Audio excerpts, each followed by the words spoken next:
Hello，大家好啊！我哋今日嚟整一個 Q 彈零失敗嘅抹茶布丁，材料非常之簡單。我哋先準備一啲糖啦、魚膠片啦，超市都好容易揾到㗎喇。綠茶粉啦，我哋今次用咗日本嘅綠茶粉、鮮奶同埋淡忌廉。我哋先將啲魚膠片呢剪開佢，用啲食用嘅室溫水輕輕洗一洗佢啦。跟住呢，我哋再用室溫水再浸泡佢。點解要浸泡佢呢？係要令到啲魚膠片呢吸收大量嘅水分。咁煮嗰陣時呢，佢就好容易溶解㗎喇。咁我哋放埋一邊。之後呢，我哋個綠茶粉呢，就用啲熱開水開溶佢啦。我哋攪拌佢呢，完全冇粒就得㗎喇。慢慢攪，嗱，攪拌到好似咁樣啦。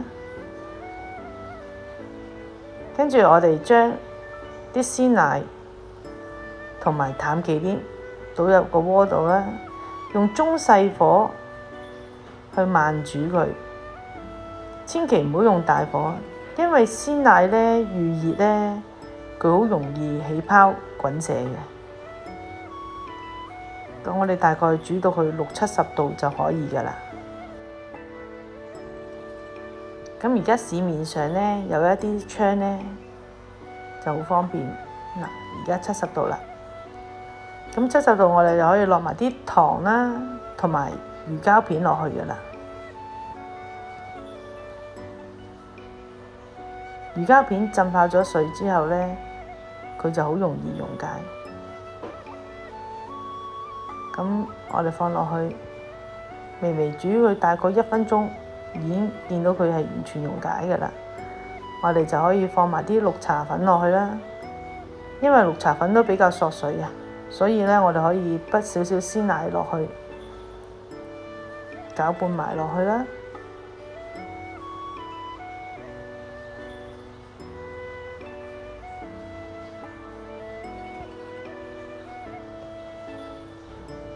咁呢個時候呢，我哋落埋綠茶粉之後呢，我哋可以熄火㗎喇。咁我離火之後呢，我哋要同佢隔一隔，咁令到呢啲綠茶粉呢係完全知道係溶解晒啦，冇粒啦。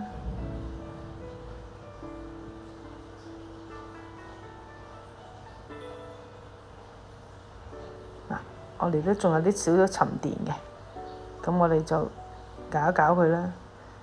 咁呢個過篩個過程呢，我哋可以過2-3次都冇所謂嘅，更加會令到個綠茶布丁呢更加滑咯。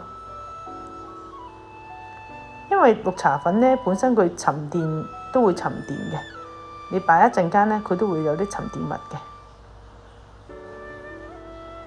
我大概鍾意呢過去3至4次，你明顯見到一路過呢，越過呢個粒子係越少㗎喇。咁我哋放喺呢度呢，大概放2至40度左右啦，我哋就可以入杯㗎喇。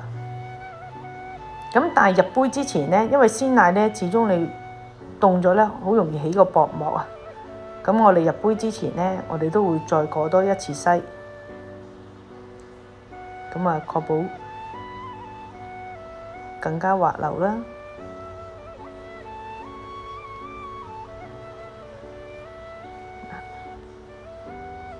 其實已經好滑㗎。咁你入杯之後，我哋放入雪櫃，雪佢大概3至4個鐘頭。咁就可以食得㗎喇。我哋落完杯之後呢，見到個杯裡面有啲小泡泡，好簡單。我哋用支牙籤稍微咁樣篤下佢，啲啲小泡泡咧就會完全消失晒㗎啦。咁我哋陣間倒模出嚟，更加會美觀啲咯。哇！我哋嘅布甸出爐啦！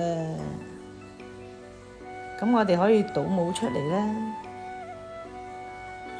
大家睇下係咪好 Q 彈啊？咁我哋可以裝飾一下佢啦。